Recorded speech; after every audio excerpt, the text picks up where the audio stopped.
looked in the mirror and thought, wow, how did I get here and what's next? Me too. Hi, I'm Dom Hind and fuck, I'm nearly 50. Okay, technically I turned 47 last week, but let's be honest, the countdown has already started. 1 minute I was in my 20s, running marathons, building my career, working my ass off, traveling, juggling everything, and somehow staying upright. And now I wake up wondering where the time went, why my body makes weird noises, and how my life is exactly what I wanted, yet still a total work in progress. That's why I'm doing this. I'm not just looking back at what's brought me here. I'm genuinely pumped about what's next. New challenges, new adventures, and hopefully a hell of a lot of fun along the way. Fuck, I'm nearly 50 isn't just a podcast. It's my way of documenting this chapter. The highs, the challenges, the curveballs that no one warned you about. Honest, unfiltered conversations, no fluff, no filters, just real talk about the big stuff. Life, career, purpose, health, relationships, friendships, and what we actually want in the next phase. Midlife's weird, right? No one talks about it properly. It's either treated like a crisis or presented as this magical era where we're supposed to have it all figured out. Spoiler alert, most of us are just winging it. And that's why community matters even more than ever. The people who show up, cheer us on, and remind us that we're not alone, even when it feels like everyone else has it all figured out. That's why I wanted to start these conversations, because maybe, just maybe, we're not as alone as we think. And I reckon there's still a hell of a lot to figure out. If you're here for honest chats, a bit of chaos, and zero judgment, you're in the right place. And if you're figuring out midlife on your own terms, or just want to hear someone else admit that they don't have it all sorted, you'll feel right at home. But putting yourself out there is hard, and I know I'm going to keep finding my voice and my feet as this podcast evolves.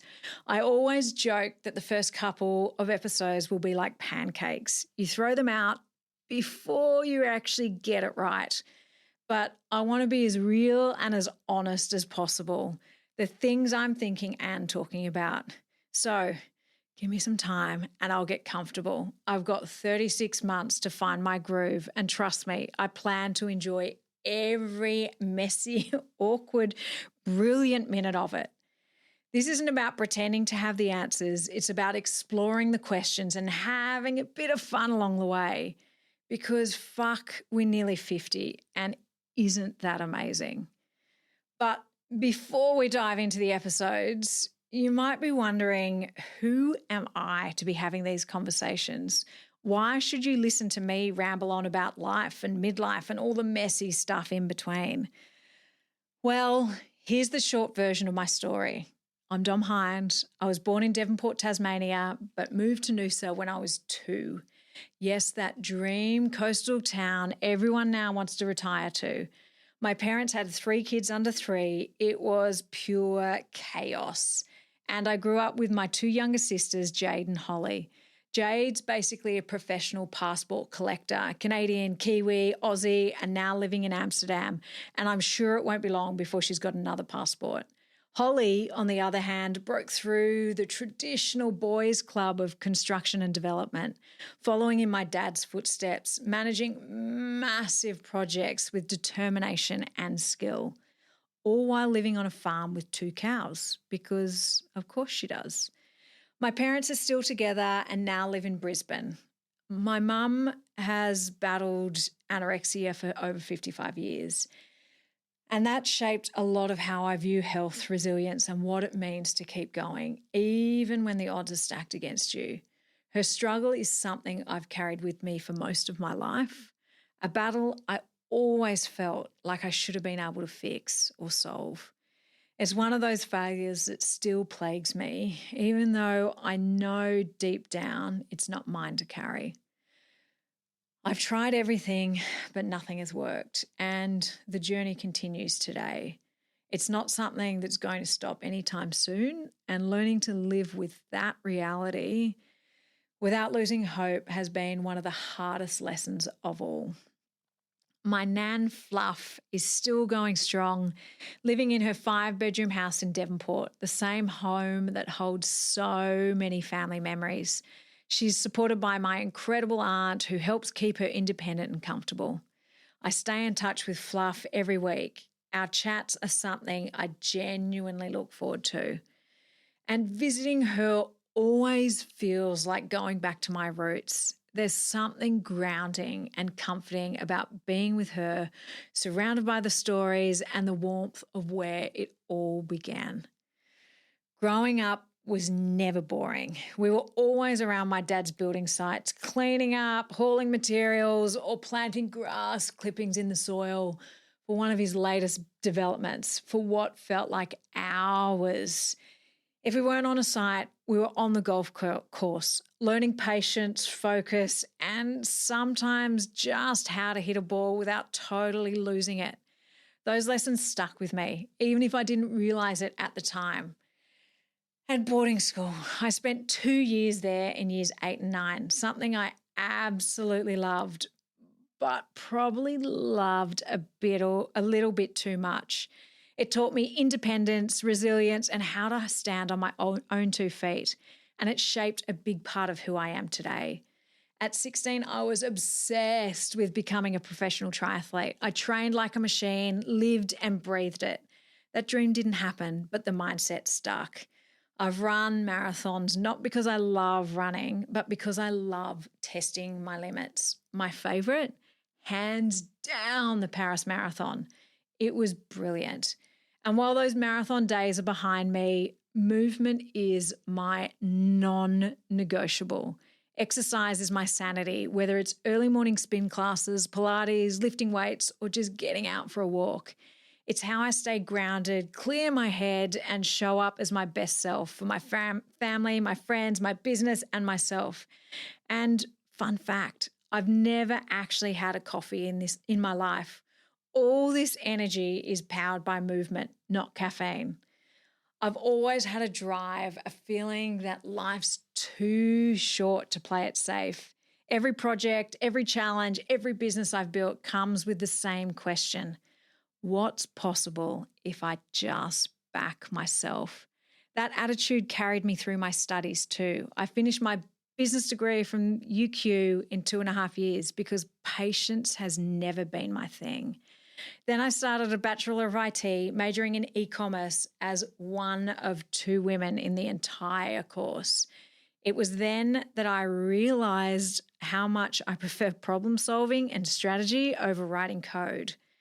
My first proper job out of uni was helping the Australian government figure out how to get small businesses online, back when the internet was basically still a mystery to most people. We're talking dial-up days, no templates, no rules, just a whole lot of trial and error. It was like building a plane while flying, but it taught me something that's stuck with me ever since. If you don't know the answer, figure it out as you go. Back yourself, take risks, and don't be afraid to try before you're ready. At 23, I moved to London and worked on the Marks & Spencer website, just as e-commerce was beginning to challenge traditional retail. That's where I learned the power of testing and learning. Trial fast, fail quick, move on. By 24, I was back in Sydney, pioneering digital in advertising agencies, back when most people didn't even know what digital really was. I was setting up departments from scratch, often questioning myself and faking it until I figured it out. By 26, I was leading a national team of 120 digital specialists when digital still scared people and no one was quite sure how long it would cost or how long it would take to build anything. We were all learning as we went, making it up in real time. I was also on the management team of the agencies, often the only woman in the room and always the youngest by at least 15 years. It was a massive learning experience, and I was very lucky to be taken under the wing of my CFO at the time, who taught me a lesson that stuck with me ever since. if you know the numbers, how to track them, how to influence them, and how to drive results, you can ask for anything and actually get it. After that, I worked at M&C Saatchi and Leo Burnett, heading up their digital CRM and UX teams, focusing on creative experiences for real people and not just businesses. And to be honest, I probably should have been fired a few times because I always prioritize people over profits, but that's a decision I'll never regret. Eventually, I decided to take the leap of faith and build something on my own. At 32, I started with collectives. No clients, no funding, but just a desire to do something different, making sure that it worked and gave us the flexibility in our lives. 18 months later, Justin, my husband of 20 years, joined me. But before that, he was my client, then my boss, and now I like to say I'm his boss. Funny how life works out. He's been my biggest supporter, my sounding board, and the person who's always believed in me, even when I didn't believe in myself. We've navigated the chaos of running businesses, raising 2 incredible kids, and staying married through all the highs and lows. It hasn't always been easy, but I couldn't have asked for a better partner to build this life with. Together, we grew with Collective from the ground up, opened offices in Sydney and Auckland, and eventually sold it to Dentsu. It wasn't just a business. It was proof that you can build something meaningful without selling out your values. But the best thing that we've built together, our 2 incredible kids, Leighton, who's 11, and Hallie, who's 10. They're smart, creative, kind, loving, and let's be honest, absolute whirlwinds. They're also the reason I need to keep moving because slowing down isn't an option when you've got 2 little hurricanes running around. And now we've just started another agency together with a business partner, Reunion. All while I'm still running my consultancy with humans, which focuses on employee experience and making sure that it's improved in businesses. We all live together in Watsons Bay, just minutes from Camp Cove, our go-to spot for mornings in the water, afternoon with the kids, and long, salty summer evenings.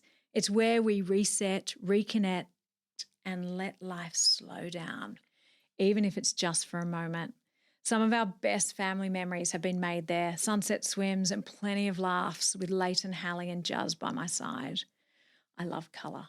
And I love design. There's something about flipping houses and transforming spaces that lights me up. Jess and I have done a few places now, and every time it's been about creating something that feels fresh and is full of life. Our place in Watsons Bay is actually the longest we've ever stayed put, and honestly, I can feel those itchy feet starting to kick in again. When we renovated our house, I spoke to an interior designer who told me our project was too small. So I did it myself. I chose the furniture, negotiated trade pricing, and sorted every last detail. That too small job landed the front cover of Belle magazine. I've still got way too many copies lying around the house, but hey, it's not every day your hobby gets that kind of spotlight.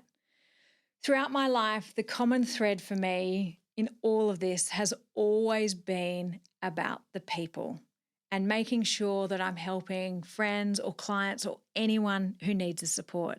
But something that I absolutely love is recycling. And under our stairs is a mini recycling station with so many bins. It's like playing Tetris just to fit everything in. It's not just about being green. I love the idea of giving things a second life instead of tossing them away. Whether it's sorting packaging or finding ways to repurpose, it's second nature now. And yes, I will quietly judge you if you mix your rubbish with recycling or are still using single-use plastic bags as bin liners. I love my friends, and I've done a bloody good job of curating a circle of people who are real, honest, and open. No pretenses, no bullshit, just genuine connection. They're the ones who show up with the hard truths when I need them, and I do the same for them. I'm always there for my friends in the good times, but especially in the shit times. When life gets hard, I'll show up. I'll sit with you in the mess, help you pick up the pieces, and do whatever I can to make things a little less overwhelming. And if someone's hurt you, let's just say I've offered more than once to stand on someone's toes and accidentally push them over, because loyalty runs deep and nobody messes with my people without me having their back.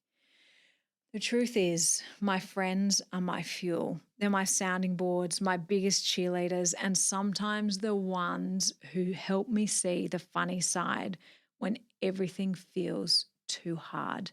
The laughter, the deep conversations, the unspoken understanding, they're the moments that keep me grounded and grateful.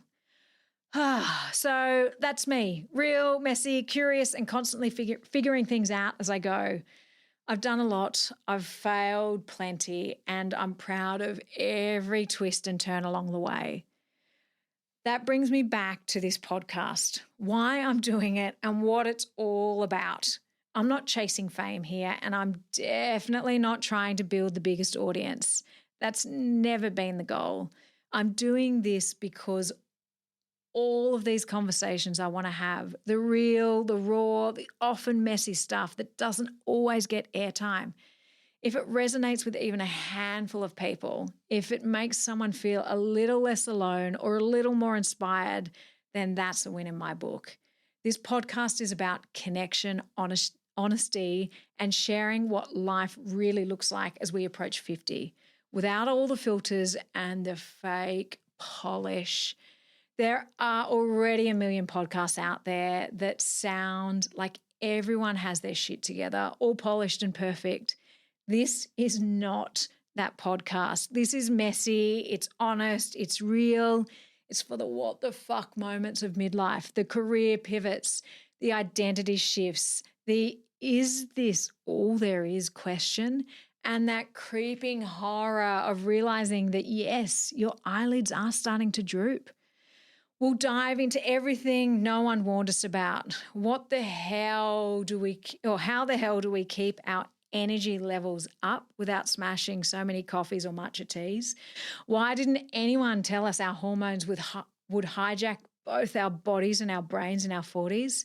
And what happens when you finally climb the career ladder and realize the view from the top isn't what you thought it would be? We'll talk about money, relationships, and adventure, because midlife doesn't have to be boring or the worst color in the world, beige. It should be bold, colorful, and a little bit chaotic. And I'm adding one more twist. Every guest on this show will leave me and you with a challenge, something I need to try before I hit 50. It could be bold, ridiculous, or completely unexpected. Just the shake-up we need to break out of autopilot. I'll give it a crack, and I hope you will too. If there's one thing I've learnt so far, it's this. Midlife isn't a crisis. It's just more life with more confidence, fewer fucks given, and way better stories. So yeah, I'm nearly 50, and no, life isn't slowing down. If anything, it's getting more interesting, more fun, and definitely more chaotic. If you're into honest conversations, a bit of mess, zero judgment, hit subscribe, stick around, share this with a friend who's also wondering when their body started to sound like bubble wrap. And just remember, whoever has the most fun wins, because fuck, we're nearly 50, and isn't it amazing? Yoo!